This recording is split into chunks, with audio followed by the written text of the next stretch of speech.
എനിക്കറിയാം, എനിക്കറിയുന്നതൊന്നും വേറെ ആർക്കും അറിയില്ല, അല്ലെങ്കിൽ എനിക്കറിയുന്നതിലപ്പുറം ആർക്കും അറിയില്ല എന്ന ഒരു അന്ധവിശ്വാസമാണ് പലപ്പോഴും ഭരണം നിയന്ത്രിക്കുന്ന ആളുകളെ അപകടത്തിൽ ചാടിക്കുന്നത്.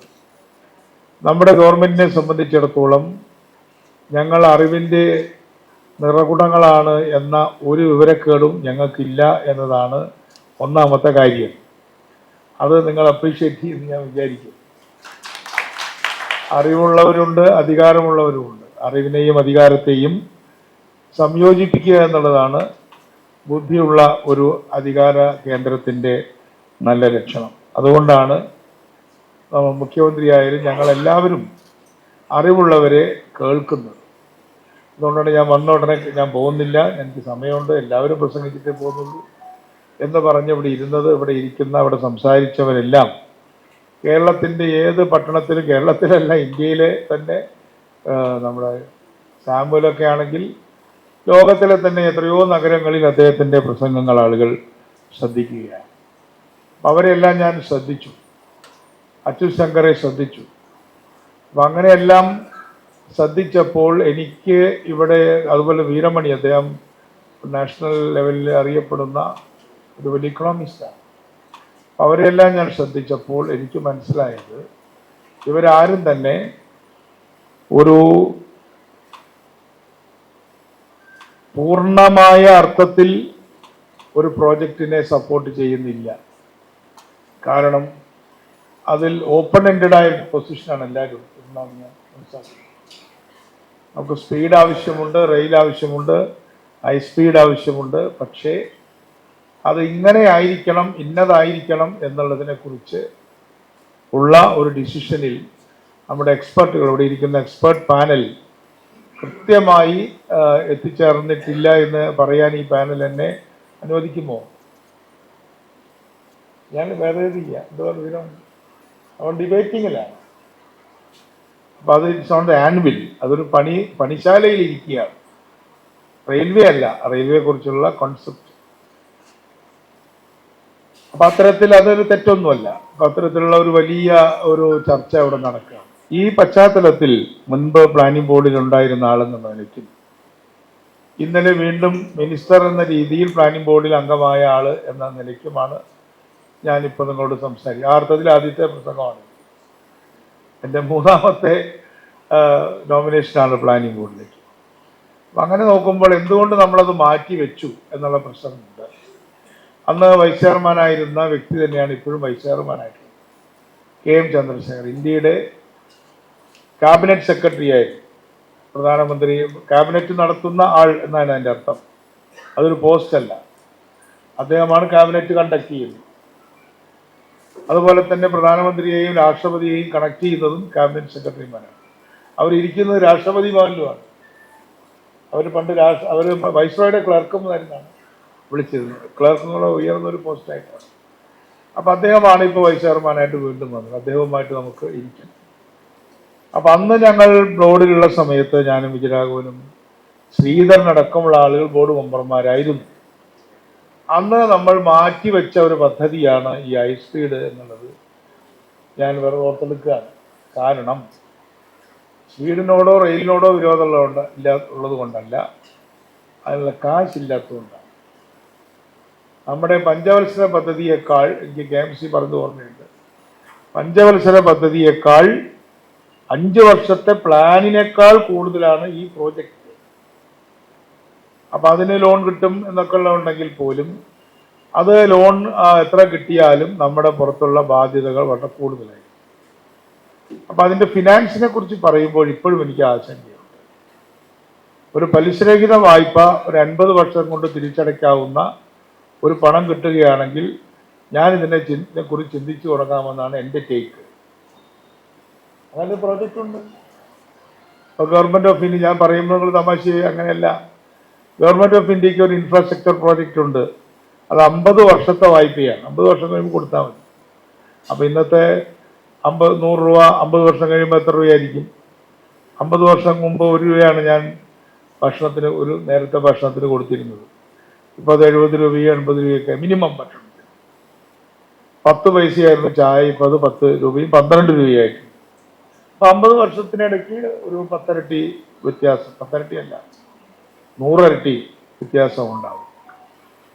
10 പൈസയുടെ 10 ഇരട്ടി ഒരു രൂപയാണല്ലോ, അത് 10 രൂപയായി അല്ലേ, 100 ഇരട്ടി വ്യത്യാസമാണ്. ചായയുടെ വിലയിൽ സാങ്കേതിക ഭാഷയിൽ എക്കണോമിക്സുകളൊക്കെ ഇരിക്കുന്നിടത്ത് ഞാൻ പറയും, പർച്ചേസ് പവർ വെച്ച് നോക്കുകയാണെങ്കിൽ അന്നത്തെ 1 രൂപയ്ക്ക് ഇന്നത്തെ 100 രൂപയ്ക്ക് അന്നേരം 1 രൂപയുടെ അടുത്ത് വില പർച്ചേസ് പവറിലുള്ളൂ. അപ്പൊ കോഴിക്കോടാണ് ഞാൻ പഠിച്ചിരുന്നത്. പക്ഷെ അവിടുത്തെ ഏറ്റവും വലിയ തമാശയാണ് പപ്പടത്തിന് 10 പൈസ കൊടുക്കണം എന്ന് പറയും. എനിക്ക് ഇതുവരെ അതിൻ്റെ മനസ്സിലായിട്ടില്ല. അയിലേക്ക് 50 പൈസ കൊടുത്താൽ മതി, 50 പൈസ വറുത്ത അയിലേക്ക്. 1 രൂപയ്ക്ക് ചോറ് 10 അല്ല, ഒരു അയില വറുത്തതിന് 50 പൈസയേ ഉള്ളൂ അവിടെ. അപ്പൊ ഇന്നത്തെ അതിന്റെ വില നോക്കിയാൽ അപ്പൊ 100 ഇരട്ടി വ്യത്യാസമുണ്ട്. അപ്പൊ അതുകൊണ്ട് 50 വർഷം കഴിഞ്ഞിട്ട് തിരിച്ചു കൊടുക്കാവുന്ന ഒരു ലോൺ എന്ന് പറഞ്ഞാൽ അതൊരു ഗ്രാൻഡാണ്. അപ്പൊ അതുകൊണ്ട് പലിശരഹിതമായ ലോൺ 50 കൊല്ലം കൊണ്ട് അടച്ചു തീർത്താൽ മതി എന്നാണ്. It's as equal, it's as good as A grand. ഒറ്റ വാക്കിൽ പറഞ്ഞാൽ ഗ്രാൻഡ് തന്നാൽ പണിയാവുന്ന ഒരു കാര്യമാണത്. അപ്പൊ കേന്ദ്ര ഗവൺമെന്റുമായിട്ട് അതിനെ നെഗോഷിയേറ്റ് ചെയ്യണമെന്നാണ് എൻ്റെ അഭിപ്രായം. രണ്ടാമത്തെ കാര്യം, അത് പൈസയുടെ കാര്യമാണ്. രണ്ടാമത്തെ കാര്യം, ഇത് ഇപ്പൊ ശ്രീധരേട്ടൻ പറയുന്നത്, ഞങ്ങൾ ശ്രീധരേട്ടൻ എന്നാണ് അദ്ദേഹത്തെ വിളിക്കുന്നത്, അങ്ങേറ്റ ബഹുമാനമാണ് എനിക്ക് അദ്ദേഹത്തോടുള്ളത്. കണ്ണൂർ വരെ ആളെ കിട്ടുള്ളൂ, അതുകൊണ്ട് കണ്ണൂർ വരെ മതി എന്നാണ് അദ്ദേഹത്തിന്റെ പുതിയ, അന്നും അദ്ദേഹം അങ്ങനെ തന്നെയാണ് പറഞ്ഞത്. അപ്പൊ കണ്ണൂർ വരെ, കണ്ണൂർ കഴിഞ്ഞാൽ പിന്നെ കാസർഗോഡേക്ക് ആളില്ല എന്നുള്ളത് സത്യമാണ്. അപ്പൊ അതുകൊണ്ട് ഇത് പണിയുന്നുണ്ടെങ്കിൽ കണ്ണൂർ വരെ മതി എന്നാണ് അദ്ദേഹത്തിന്റെ അഭിപ്രായമെങ്കിൽ, എൻ്റെ അഭിപ്രായം പണിയുന്നുണ്ടെങ്കിൽ എറണാകുളത്തു നിന്നാണ് തുടങ്ങേണ്ടത്, തിരുവനന്തപുരത്ത് നിന്നല്ല. എൻ്റെ അഭിപ്രായമാണ്, ഇത് വെറും അഭിപ്രായം മാത്രമാണ്. ഇതൊരു മന്ത്രിസഭാംഗത്തിന്റെ അഭിപ്രായമായിട്ട് പേപ്പറിലൊന്നും കൊടുത്തേക്കരുത്. ഇതിനൊരു ചർച്ചയ്ക്കൊന്നും പോകാൻ പറ്റാത്തൊരു സ്ഥിതിയാണ്. എൻ്റെ അഭിപ്രായം ഒരു ഹബ് ആൻഡ് സ്പോക്ക് എന്നുള്ള ഭാഷയിൽ എറണാകുളത്ത് തുടങ്ങി ആദ്യം അത് തൃശ്ശൂരോ അല്ലെങ്കിൽ കുറ്റിപ്പുറത്തോ എത്തുകയും അവിടെ അതേപോലെ തന്നെ കായംകുളത്ത് എത്തുകയും ചെയ്താൽ എറണാകുളത്തെ നമുക്ക് തെക്കോട്ടും വടക്കോട്ടും വലിച്ചു നീട്ടാം. അപ്പൊ തന്നെ 200 കിലോമീറ്റർ മെട്രോ പോലെ. അത് കഴിയുമ്പോഴായിരിക്കും പിന്നീട് നമുക്ക്, അപ്പോഴേക്കും നേരത്തെ സാമൂല് പറഞ്ഞ പോലെ ഇതൊന്നും നാളെയൊന്നും ഉണ്ടാകുമൊന്നുമില്ല. ഇത് സമാന്തരമായിട്ട് അപ്പോൾ അവിടെ സ്ഥലമെടുപ്പും കാര്യങ്ങളൊക്കെ തുടങ്ങാം. അങ്ങനെ അത് എത്തണം, എവിടേക്കെങ്കിലും എത്തിക്കണമെങ്കിൽ മംഗലാപുരത്ത് എത്തിക്കണം, അവസാനം വിഴിഞ്ഞത്തും എത്തിക്കണം. വിഴിഞ്ഞത്തെങ്കിലും എത്താത്ത ഒരു പ്രോജക്റ്റ് കൊണ്ട് കാര്യമില്ല. വിഴിഞ്ഞാണ് നമ്മുടെ ഹബ്ബായി തീരാൻ പോകുന്നത്. അതല്ലെങ്കിൽ കന്യാകുമാരിയിലേക്ക് എത്തിച്ചാൽ പോലും അത് നല്ലതാണ്, ലോങ് റൺ. അപ്പൊ മംഗലാപുരം കന്യാകുമാരി എന്ന് പറഞ്ഞാൽ പിന്നെ അവിടെ നിന്നുണ്ടല്ലോ സ്ഥലം. അപ്പൊ അവിടെ ഇറങ്ങി കയറാം. ഇപ്പൊ നമ്മളൊക്കെ വിദേശത്തൊക്കെ എന്നെക്കാളും നമ്മൾ തൃശ്ശൂർക്കൊക്കെ പോകുന്ന പോലെ വിദേശത്ത് പോകുന്ന ആളാണ് ജോൺ സാമുവൽ. അവിടെ ഇറങ്ങിക്കയറ്റം കൂടുതലാണ്. ഇംഗ്ലണ്ടിൽ ചെന്നാലും അല്ലേ, വീരമണി ഹോസ്പിറ്റൽ, അവിടെ എല്ലായിടത്തും ഇറങ്ങിക്കയറാണ്. പക്ഷെ ഇറങ്ങുമ്പോൾ തൊട്ടപ്പുറത്ത് വേറെ വണ്ടി അവിടെ കാണും, അപ്പൊ ഇറങ്ങിക്കയറിയാൽ മതി. അപ്പൊ നമുക്കതല്ല, നമുക്ക് ഒരു കിടക്ക, പുതപ്പ്, തലയണ, പിന്നെ കട്ടില് ഒക്കെ ആയിട്ടാണ് നമ്മൾ ഈ കപ്പലിൽ കയറിയ മാതിരിയാണ് നമ്മളിപ്പോൾ ഈ ട്രെയിനിൽ കയറുന്നത്. അതിൻ്റെ ഒരു ആവശ്യമില്ല. ഇപ്പൊ ഈ വന്ദേ ഭാരത് രാത്രി ഇട്ടൂടെ? വന്ദേ ഭാരത് രാത്രി 12 മണിക്ക് പുറപ്പെട്ടാൽ 6 മണിക്ക് കോഴിക്കോട് എത്തില്ലേ? വന്ദേ ഭാരത് പകലേ പോകാൻ പാടുള്ളൂ നിയമമൊന്നുമില്ല. എന്തിന്? അമേരിക്കയിലേക്ക് സ്ലീപ്പറിലാണോ പോണത്? അമേരിക്കയിൽ എങ്ങനെയാ പോണത്? അത് അമേരിക്ക എന്ന് പറയുന്ന ഒരു സ്ഥലമായതുകൊണ്ട് ഒരു കസേരയിൽ ഇരുന്ന് പോവാം. കോഴിക്കോടാണെങ്കിൽ കട്ടിൽ വേണം.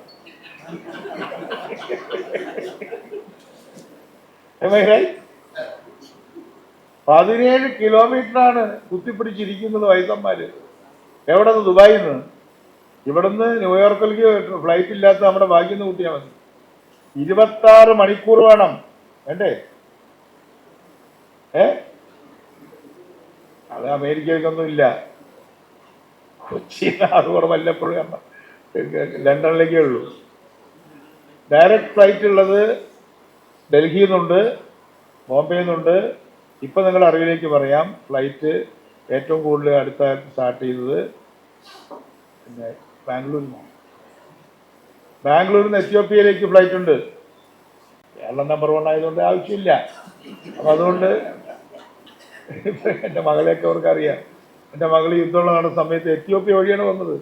എൻ്റെ ഇലക്ഷൻ കാലത്ത് ആഡിസ് അബാബ വഴി, ആഡിസ് അബാബയിൽ നിന്ന് ബാംഗ്ലൂർക്ക് ഫ്ലൈറ്റ് ഉണ്ട്, എത്യോപ്യൻ എയർലൈൻസ്. അപ്പം അതുകൊണ്ട് നമുക്ക് ഈ എയർലൈൻസിനെയും ശക്തിപ്പെടുത്തിക്കൊണ്ട്, ട്രെയിനിനെ ശക്തിപ്പെടുത്തുന്നതിൽ ഞാൻ എതിരല്ല, പക്ഷേ ശക്തിപ്പെടുത്തുമ്പോൾ നമ്മുടെ ഇക്കണോമിക് ഹബ്ബുകളിലേക്കാണ് അത് വരേണ്ടതെന്നാണ് എൻ്റെ. അല്ലാതെ ഇവിടെ നിന്ന് കാസർഗോട്ടേക്ക് ട്രെയിൻ ടിക്കറ്റിൽ ഞങ്ങളെപ്പോലെ ഒരു രാഷ്ട്രീയ പ്രവർത്തകർ പോവും എന്നല്ലാതെ അങ്ങനെ ഒരു ബിസിനസ് മൂവ്മെൻറ്റ് ഉണ്ടാവില്ല. അതുകൊണ്ട് ശ്രീധരൻ പറഞ്ഞത് കണ്ണൂർ ടു കാസർഗോഡ് ആളില്ല, വന്ദേ ഭാരതിലും ആളില്ല, കാലിയാണ്. അപ്പം അതുകൊണ്ട് കണ്ണൂർ വരെ മതി എന്നാണ് അദ്ദേഹം പറയുന്നത്. ഞാനൊരു ഒരു അഭിപ്രായം മാത്രമാണ്. നിങ്ങൾ കോട്ട് ചെയ്ത് പത്രത്തിന് കൊടുത്തേക്ക്. എറണാകുളത്ത് നിന്ന് കായംകുളം വരെയോ തൃശ്ശൂരിനപ്പുറത്ത് കുറ്റിപ്പുറം അല്ലെങ്കിൽ ഷൊർണൂർ വരെയോ ഇതാണ് അവിടുന്ന് കണക്ഷൻ. 2 സ്ഥലം ജംഗ്ഷനാണ്. ഷൊർണൂർ ജംഗ്ഷനാണ്, കുറ്റിപ്പുറം കായംകുളം ജംഗ്ഷനാണ്, അല്ലെങ്കിൽ കൊല്ലം ജംഗ്ഷനാണ്. കൊല്ലത്തുനിന്ന് ഇപ്പം മദ്രാസിലേക്ക് ട്രെയിനുണ്ട്. ഇപ്പോൾ സാമുൽ പറഞ്ഞ വളരെ ഇഷ്ടപ്പെട്ടു. ഈയിടെ ഒരു ചെറുക്കൻ കല്യാണത്തിന് പെണ്ണിൻ്റെ വീട് കല്യാണം നടക്കുന്ന എറണാകുളത്താണ്. തൃശ്ശൂരിനെ ഇടയ്ക്ക് വെച്ച് ട്രാഫിക് ജാം ഉണ്ടായി. അപ്പോൾ ബുദ്ധിയുള്ള അവൻ്റെ ബന്ധുക്കൾ പറഞ്ഞു, ഈ നിലയ്ക്ക് പോയാൽ അവിടെ കല്യാണത്തിന് എത്താൻ പറ്റില്ല, അതുകൊണ്ട് വണ്ടി ആലുവയിൽ എത്തിയപ്പോൾ മെട്രോയിൽ കയറി വേറൊരു വണ്ടിയിൽ അദ്ദേഹത്തെ അവിടുന്ന് കല്യാണ മണ്ഡപത്തിലേക്ക് എത്തിച്ചു. കൃത്യസമയത്ത് എത്തി. അതുകൊണ്ട് കണക്ടിവിറ്റി, ലാസ്റ്റ് മൈലിനെ കുറിച്ചുകൊണ്ട് പറയാൻ അവസാനിക്കും. ജോൺ സാമുവൽ പറഞ്ഞു ലാസ്റ്റ് മൈൽ ഏറ്റവും പ്രധാനമാണ്. ഈ ലാസ്റ്റ് മൈലിലെ ഏറ്റവും പ്രധാനപ്പെട്ട സാധനം ഓട്ടോറിക്ഷയാണ്. നമ്മൾ വളരെ ഭാഗ്യവാന്മാരാണ്. ഈ വിദേശത്ത് നമ്മൾ ഈ പറയുന്ന മാതിരി സൗകര്യമൊന്നുമില്ല. അത് നിങ്ങൾ മനസ്സിലായിക്കോളൂ. ശരിയാണോ? ഞാനിപ്പോൾ ഒരു 1.5 മാസം അമേരിക്കയിൽ പോയി താമസിച്ചു. എനിക്ക് ഗതികേട് അവിടുന്ന് ഓടി മുൻകൂടി പോകാൻ പറ്റില്ല. കാരണം എന്താ പറയുക, ഓട്ടോറിക്ഷയില്ല. അപ്പോൾ നിങ്ങൾ വിചാരിക്കുക എന്താ ഓട്ടോറിക്ഷയുടെ ആവശ്യം? അവർ പറയുന്നത് 1.5 മൈലേ ഉള്ളൂ. 1.5 മൈലുകൾ നടന്നാൽ എൻ്റെ വീട്ടിൽ നിന്ന് വെറും 1.5 മൈൽ കൊണ്ട് മെട്രോയിലേക്ക് എത്താം. ഞാനിവിടെ വഴുതക്കാട്ടുന്ന ഓട്ടോറിക്ഷയിലല്ലാതെ ഞാൻ തമ്പാനൂർക്ക് പോകുന്നുണ്ട്. 1.5 കിലോമീറ്ററേ ഉള്ളൂ. നമുക്കിപ്പോൾ 1.5 മൈൽ നടക്കാനൊന്നും സൗകര്യപ്പെടില്ല. കാരണം ഇവിടെ ഭയങ്കര വെയിലും വിയർപ്പൊക്കെയാണ്. സാഹിബ്മാർക്കോട് വിയർപ്പൊന്നുമില്ല. വിയർപ്പൊരു പ്രധാനപ്പെട്ട വിഷയം, അതല്ലാതെ കൊണ്ട് കാര്യമുണ്ടോ? വിയർത്തൊലിച്ച് നമ്മൾ മാക്ക് നടന്ന് ഒരു ഓഫീസറെ അങ്ങനെ കാണാൻ ചെന്ന താൻ മാറിയ കൂടോ എന്ന് പറയും, ഇല്ലേ? ആ ദേഷ്യത്തിനാണ് നമ്മൾ ഓട്ടോറിക്ഷ വിളിക്കുന്നത്. ശരിയല്ലേ? പിന്നെ കുട ചൂടുന്ന സമ്പ്രദായം നമ്മൾ നിർത്തി വെച്ചു എത്ര കാലം. കുട ചൂടി നടന്നാൽ പിന്നെങ്കിലും കൊള്ളാം. അപ്പം അതുകൊണ്ട് ലാസ്റ്റ് മൈൽ എന്ന് പറഞ്ഞതിൽ 3 വീലറും ഒരു പ്രധാനപ്പെട്ട കാര്യമാണ്. നമ്മുടെ ഓട്ടോറിക്ഷകൾ എത്ര എന്നാ വിചാരിക്കുന്നത്? 7 ലക്ഷം ഓട്ടോറിക്ഷയുണ്ട് കേരളത്തിൽ റണ്ണിങ്. 7 ലക്ഷം. ബസ് എന്ന് പറയുന്നത് ആകെ 25,000 ഉള്ളൂ. പ്രൈവറ്റും KSRTC എന്ന് പറഞ്ഞാൽ ഭയങ്കര മഹാത്ഭുതം എന്ന് പറഞ്ഞാൽ ആകെ 5,700 ബസ്സേ ഉള്ളൂ. അത് കുറേ ബസ് ഉറങ്ങിക്കിടക്കാണ്. അവരെ വിളിച്ചുണർത്തണം ഇടയ്ക്കിടയ്ക്ക് പോയിട്ട്. അപ്പോൾ വേറെ ബസ് ഉറങ്ങും. അങ്ങനെയാണ്. ഷിഫ്റ്റിലാണ് അവർ പോയിക്കൊണ്ടിരിക്കുന്നത്. ഞാൻ കണക്ക് കൃത്യം പറയുന്നില്ല. അതേപോലെ തന്നെ ബാക്കിയുള്ളത് പ്രൈവറ്റ് ബസ് എത്രയുണ്ട്? 8,000, 8, 7, 15. പിന്നെ കോൺട്രാക്ട് കാരേജ് 10,000, 12,000 എത്രയേ ഉള്ളൂ. 25,000 ബസ്സേ ഉള്ളൂ. ട്രക്ക് എത്രയുണ്ടെന്നറിയോ? ആർക്കെങ്കിലും ഗസ് ചെയ്യാമോ? നമ്മുടെ കേരളത്തിൽ രജിസ്റ്റർ ചെയ്തിട്ടുള്ള ട്രക്കുകൾ എത്രയുണ്ട്? ലോറികൾ ആരെ അനുസരിക്കുന്നില്ലേ? എത്ര? 30,000. തോറ്റു. ഇവിടെ ചോദിക്കണം. 50,000.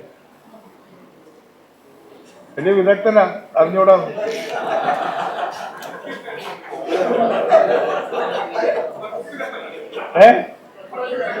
If you are talking about the traffic, you have to be 6 ലക്ഷം ട്രക്കുണ്ട്.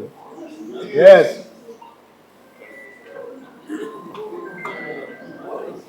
കോലി മാത്രമൊന്നുമില്ല.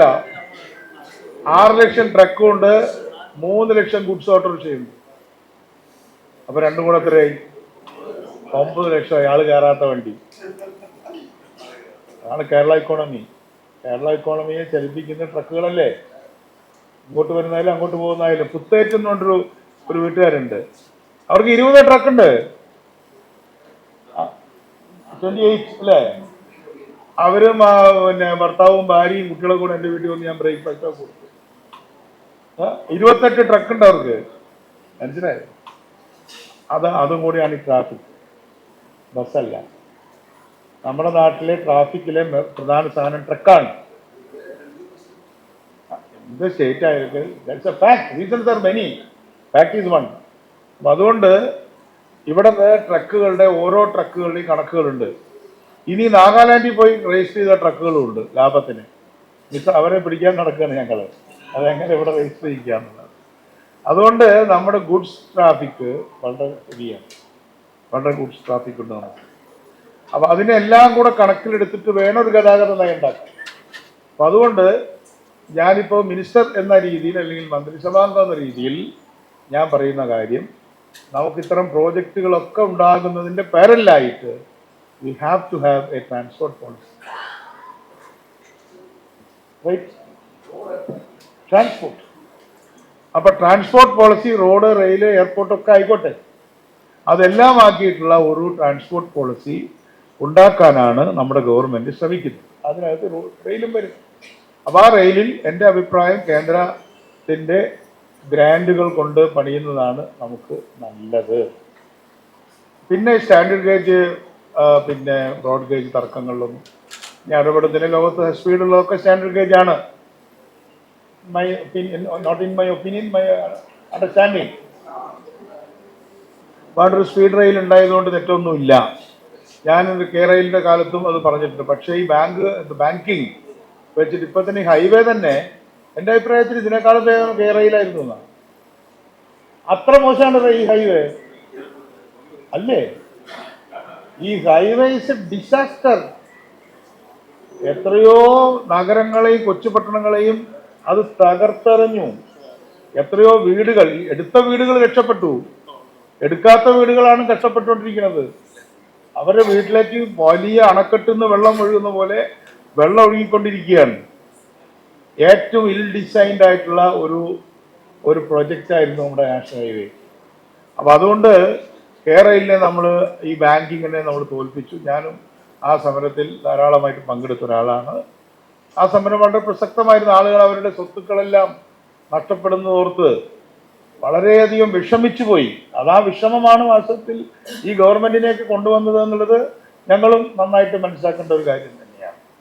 ഒരു സ്ത്രീ പറഞ്ഞായിട്ട് ചില സ്ത്രീകളുടെ ഇൻഡിപെൻഡൻ്റ് ആയിട്ടുള്ള ചില സ്ത്രീകളുടെ സ്റ്റേറ്റ്മെൻറ്റ് അവർ പറയുകയാണെന്ന്, എൻ്റെ ഭർത്താവ് ഗൾഫിലായിരുന്നു, ഞങ്ങൾക്ക് പല അസുഖങ്ങളുണ്ട്, കുട്ടികളില്ല.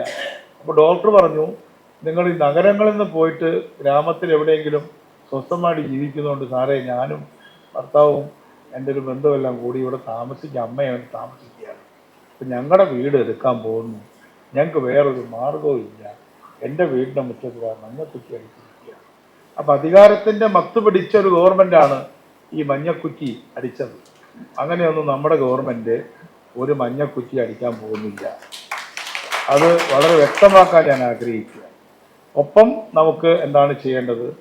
ഇപ്പോൾ പില്ലറിട്ട് പോവുകയാണെങ്കിൽ ഹൈ സ്പീഡിൽ പോകാന്ന് പറയുന്നത് ചൈനയിലൊക്കെ എല്ലാം പില്ലറല്ലേ, എല്ലാം ഹോൾ ഡിസ്റ്റൻസ് പില്ലർ. അപ്പോൾ ആ പില്ലറുകൾ ഇട്ട് പോകുന്നതാണ് നല്ലത്. അത് തന്നെ എൻ്റെ അഭിപ്രായത്തിൽ ഇതൊക്കെ ഒരു പ്രസംഗം അവസാനിപ്പിക്കാം, പടിഞ്ഞാറ് സൈഡാണ് നല്ലത്, കിഴക്കല്ല. കിഴക്ക് ചെങ്ങന്നൂരിൽ നിന്ന് ആൾ കയറിയിട്ടൊന്നും നമ്മുടെ റെയിൽവേ ലാഭത്തിൽ പോവില്ല. അതിന് കണക്ടിവിറ്റി മതി. അവിടെ നമ്മുടെ MC റോഡിൻ്റെ ഇടനാട്, ആ ഇടനാട് പ്രദേശം നമ്മുടെ നല്ല താമസ സ്ഥലമാണ്. അവിടെ കൊണ്ടുപോയിട്ട് ഈ കുറ്റിയടിച്ചതാണ് ഈ പ്രശ്നം ഉണ്ടായത്.